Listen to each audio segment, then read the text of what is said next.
हम प्रभु परमेश्वर को धन्यवाद देंगे आज की सुबह के लिए, इस दिन के लिए। आज थर्सडे का दिन है। प्रभु ने हमारी मदद की कि आज ये दिन फिर देखने पाए। प्रभु आप सबको इस दिन में बहुत आशीष दे, ताकि पूरा सप्ताह एक एक दिन हम आगे बढ़ते चले जाएं और प्रभु की महिमा कर सकें और परमेश्वर के नाम को ऊंचा उठा सकें। मैं आप सभी का स्वागत करता हूं आज के इस डिवोशन में, कि आज हम सब फिर से इस डिवोशन में जुड़े हैं। लिविंग क्रिश्चियन मूवमेंट फेलोशिप की ओर से आप सभी का स्वागत है, वेलकम है। प्रभु आप सबको बहुत आशीष दे और इस सेवकाई के लिए आप प्रार्थना कर रहे हैं, सहयोग कर रहे हैं। मैं आप सबको दिल की गहराई से धन्यवाद देना चाहता हूँ। आज के दिन की शुरुआत प्रभु के वचन के साथ हम करना चाहते हैं। प्रकाशित वाक्य 21 अध्याय। आज हम 21 अध्याय को शुरू कर रहे हैं और मेरा विश्वास है कि बहुत जल्दी ये अध्याय समाप्त होगा और हम इसमें से और अधिक आशीष को प्राप्त करेंगे। वो पहले 3 पद को मैं आपके सामने पढ़ूंगा। लिखा है, तब मैंने नया आकाश और नई पृथ्वी को देखा, क्योंकि पहला आकाश और पहली पृथ्वी मिट गई थी और कोई समुद्र भी ना रहा। फिर मैंने पवित्र नगरी नए यरूशलेम को परमेश्वर की ओर से स्वर्ग से उतरते देखा। वह ऐसी सजाई गई जैसी दुल्हन अपने पति के लिए श्रृंगार करती है। 3 पद। फिर मैंने सिंहासन में से किसी को ऊंचे शब्द से यह कहते हुए सुना, देख, परमेश्वर का डेरा मनुष्य के बीच में है, वह उसके और परमेश्वर आप उसके साथ रहेगा और उनका परमेश्वर होगा।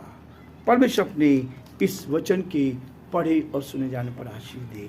हम दुआ करेंगे, प्रार्थना करें। जीवन की अच्छी आशीषों के देने वाले हमारे उद्धारकर्ता प्रभु जी, हमारे आदर के साथ आप जैसे महान परमेश्वर के चरणों में झुके हैं। हम आपको धन्यवाद देते, आपकी स्तुति करते हैं प्रभु जी। आज के इस दिन के लिए, थर्सडे के दिन प्रभु जी, आपने हमें ये मौका प्रदान किया है अपने कार्य को आरंभ करने से पहले, इस दिन की शुरुआत करने से पहले, हे परमेश्वर, हम आपके पवित्र चरणों में आ जाएं। हम आपसे सहायता मांगे, हम आपसे शक्ति मांगे, क्योंकि प्रभु जी सारी शक्ति के स्रोत आप हैं, सुरक्षा के स्रोत आप हैं। आप हमें दिन भर संभाले, हमारे भाई बहनों को आप संभाले, हमारे भाई बहनों को आशीष दे, अपनी उपस्थिति का एहसास दे, ताकि पूरी तरह से आपके नाम में सुरक्षित रहे। हम यीशु के नाम से आशीष की घोषणा करते हैं, आशीष को भेजते हैं प्रभु जी। एक एक के दिल से बातचीत करे और उनके जीवन में, उनके दिल में यह आशीष को महसूस कर सके। आपकी आत्मा उन पर छाया करे प्रभु जी। आपकी आत्मा उनको स्पर्श करे और एक एक जन पर आपके अनुग्रह की दृष्टि चाहते हैं। हमारे प्रदेश राजस्थान पर आपकी आशीष हो प्रभु जी। इसकी खुशहाली के लिए प्रार्थना करते हैं। यहाँ के मुख्यमंत्री अशोक गहलोत जी के लिए प्रार्थना करते हैं, उनके मंत्रिमंडल के लिए प्रार्थना करते हैं, उन सारे अधिकारियों के लिए जो प्रभु जी पूरे प्रदेश के बागडोर उनके हाथों में है, हम उन सब के लिए प्रार्थना करते हैं। उनके प्यारे परमेश्वर परिवार के लिए प्रार्थना करते हैं। आप उन पर भी आशीष दें, आपका दया का हाथ साथ बना रहे। हे स्वामी, हे उद्धारकर्ता परमेश्वर, हम आपसे यही प्रार्थना, आपसे विनती करते हैं, आपकी दया दृष्टि उन पर बनी रहे, ताकि वो आपके नाम में प्रभु जी आगे बढ़ते जाएं और जो आपकी योजना है प्रभु जी, उसको हम पूरा होता हुआ देख सकें। हे दयालु परमेश्वर, हमारे देश के लिए, देश के प्रधानमंत्री के लिए, राष्ट्रपति के लिए प्रार्थना करते हैं। आप उनको भी संभालें, आपका हाथ उनके साथ भी बना रहे। बड़े आदर के साथ, दीनता नम्रता के साथ इस डिवोशन को आपके हाथ में सौंपते हुए इस विनती को अपने प्रभु, अपने उद्धारकर्ता यीशु मसीह के नाम से मांगते हैं, आमीन।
सब तेरे लिए, तूने भी उसे छेड़ा था, फिर भी प्यार से वो बुलाता। जाता क्यों नहीं तू उसके पास, फिर भी प्यार से वो बुलाता। जाता क्यों नहीं तू उसके पास।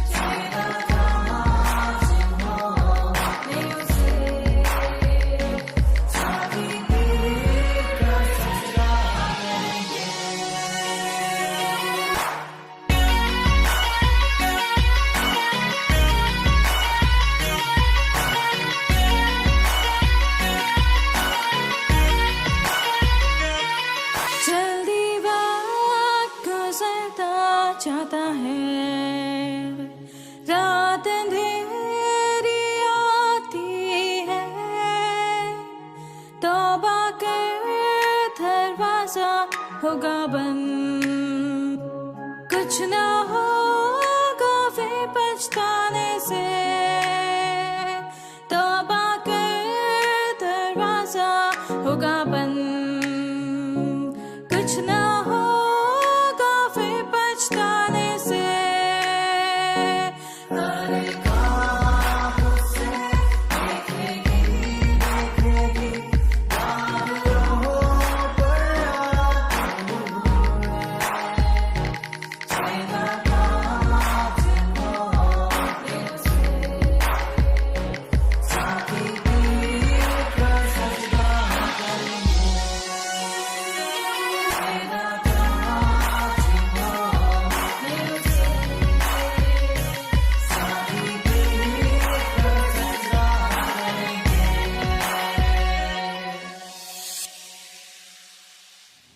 परमेश्वर का धन्यवाद कि इस गीत को हमने सुना परमेश्वर की महिमा के लिए, ताकि हम प्रभु की महिमा कर सकें। प्रियो, आज फिर से इस नए अध्याय की हम शुरुआत कर रहे हैं।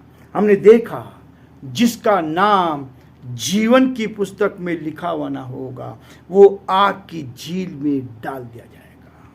यहां से शुरुआत होने वाली है प्रियो, आगे शुरुआत होने वाली है। वो कहता है, तब मैंने नया आकाश और नई पृथ्वी को देखा, क्योंकि पहला आकाश और पहली पृथ्वी मिट गई थी और कोई समुद्र भी ना रहा। प्रियो, ये यूहन्ना देख रहा है, दर्शन देख रहा है, और दर्शन में भविष्य की सारी बातों को दिखाया जा रहा है। और अब जब 21 अध्याय शुरू होता है तो नया आकाश और नई पृथ्वी होगी, और जो लोग जिनका नाम जीवन की पुस्तक में होगा उस नए आकाश और नई पृथ्वी को देखेंगे और उसमें प्रवेश करेंगे। यह प्रियो आशा हमारे साथ है। हम ऐसे ही ये सेवा नहीं कर रहे हैं, हम ऐसे ही लोगों के ताने नहीं सहते, हम ऐसे ही विरोध का सामना नहीं कर रहे हैं। मुझे मालूम है एक चीज की डिमांड करने के लिए हम जाते हैं, कुछ नहीं होता। पिछले 11 वर्षों से हमने गरीवाड की जमीन के लिए अप्लाई किया था। दोनों सरकार आ गई, कांग्रेस की सरकार भी आई, बीजेपी की सरकार भी आई। हमारी जमीन को जो आरक्षित की गई थी ईसाई समाज के लिए और विश्व समाज के लिए, उसको क्या कर दिया, कैंसिल कर दिया गया। और आज तक ग्रेवयार्ड की कब्रिस्तान में जगह नहीं है, लेकिन कोई सुनवाई करने वाला नहीं है। क्यों? क्योंकि लोग करना नहीं चाहते। परमेश्वर हमारी सहायता करेगा। इन सब चीज़ों के लिए हम दुआ करते हैं। हम किसी पे दोष लगाना नहीं चाहते, लेकिन प्रियो ये चीज़ आती है सामने, नया आकाश और नई पृथ्वी होगी। हम उसकी आशा की ओर जा रहे हैं। हम अपनी तरफ से मेहनत कर रहे हैं, परिश्रम कर रहे हैं, लोगों के पास जा रहे हैं, लेकिन काम नहीं हो रहा।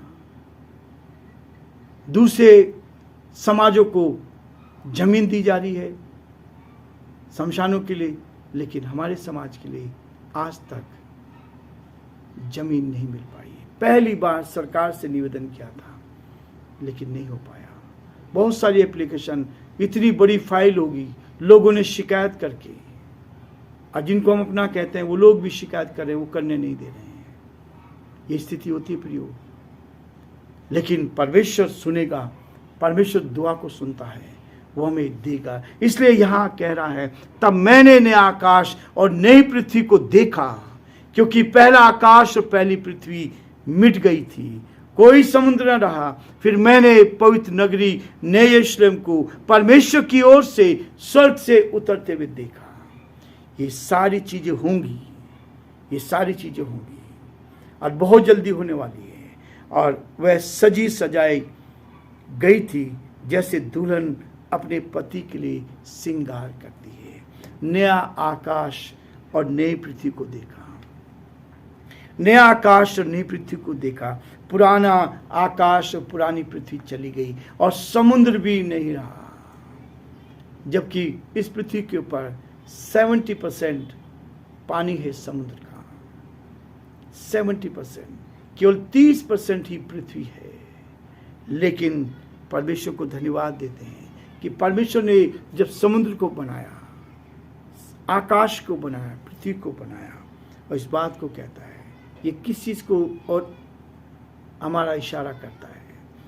अंतिम न्याय और दंड के बाद यूहन्ना ने एक नया आकाश और नई पृथ्वी देखी।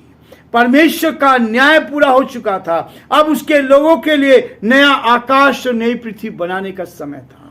और इस बात को देख रहा था कि पृथ्वी को देखा, क्योंकि पहला आकाश और पहली पृथ्वी मिट गई थी और कोई समुद्र भी ना रहा। पवित्र लोग जो सच्चाई पे चलेंगे, जो प्रभु के साथ चलेंगे, ईमानदारी का जीवन जिएंगे, उनके लिए कहा गया। फिर यूहन्ना ने ऐसे पवित्र नगर और नए यरूशलेम को परमेश्वर की ओर से स्वर्ग से उतरते देखा। नया यरूशलेम, प्रभु मसीह का आगमन होगा, इज़राइल देश में, यरूशलेम में होगा। और वहीं पर, क्योंकि इज़राइल जो है पूरी दुनिया के सेंटर में है, इज़राइल में यीशु मसीह का जन्म हुआ, जो एशिया माइनर में है, विदेशों में नहीं, यूरोप में नहीं हुआ यीशु मसीह का जन्म, लेकिन वो कहां पर हुआ? इज़राइल देश में हुआ। और इसलिए प्रभु यीशु मसीह एशिया माइनर में आया, और एशिया में हमारा देश भी आया। तो कहता है वो अपनों के घर आया, लेकिन अपनों ने उसको ग्रहण नहीं किया, अपनों ने उसको ग्रहण नहीं, पर जिन्होंने उसको ग्रहण किया उसने उनको परमेश्वर की संतान होने का अधिकार दिया। आज यूरोपीय देश जो हैं इसलिए पावरफुल हैं क्योंकि उन्होंने ईमानदारी से उस चीज़ को मानने की कोशिश करी, लेकिन आज लोग सच्चाई से दूर होते चले जा रहे हैं, सच्चाई से दूर होते चले जा रहे हैं, परमेश्वर के वचन के विरोध में काम कर रहे हैं। प्रियो, वचन इस बात को कहता है कि वो यरूशलेम जो है ऐसा सजाया गया था जैसे दुल्हन श्रृंगार करती है अपने पति के लिए। कलीसियाएं जो हैं, कलीसिया जो है मसीह की दुल्हन है, और वो उसको लेने के लिए आएगा अंतिम न्याय के बाद।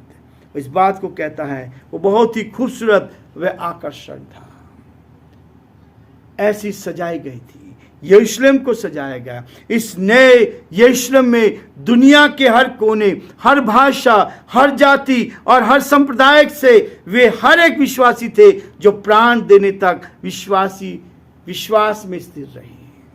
जिन्होंने प्राण देने तक विश्वासी रहे वो सब लोग वहां थे, चाहे वो हिंदू है, मुस्लिम है, सिख है, ईसाई है, कोई क्यों ना हो, सब तरह के लोग हैं। केवल ईसाई नहीं, ईसाइयों के लिए पहले है। प्रियो, ये वचन हम जब प्रचार करते हैं तो पहले ईसाइयों के लिए है, हमारे लोगों के लिए पहले है संदेश कि वो लोग उस स्वर्ग के राज्य में प्रवेश करें। और यहाँ पर सब जाति के, हर दुनिया के हर कोने, हर भाषा, हर जाति, हर संप्रदाय के वे हर विश्वासी थे जिन्होंने प्राण देने तक विश्वासी बने रहे। प्रभु कहता प्राण देने तक विश्वासी बना रहे तो मैं तुझे जीवन का मुकुट दूंगा। उस जीवन के मुकुट को पाने के लिए परमेश्वर मुझे और आपको इस संसार में कई बार तकलीफों में से होकर जाने देता है। दानियल को मौत की सजा सुना दी गई केवल इसलिए कि वो ईमानदार व्यक्ति था, वो गलत काम में समझौता नहीं करता था। जो अधिकारी थे उन्होंने उसको फंसाया और उसको मौत की सजा के लिए राजा को तैयार कर दिया कि राजा उसको मौत की सजा सुनाए, और उसको भूखे शेरों की मांद में डाल दिया गया। लेकिन विश्वासियों के लिए जीवन है।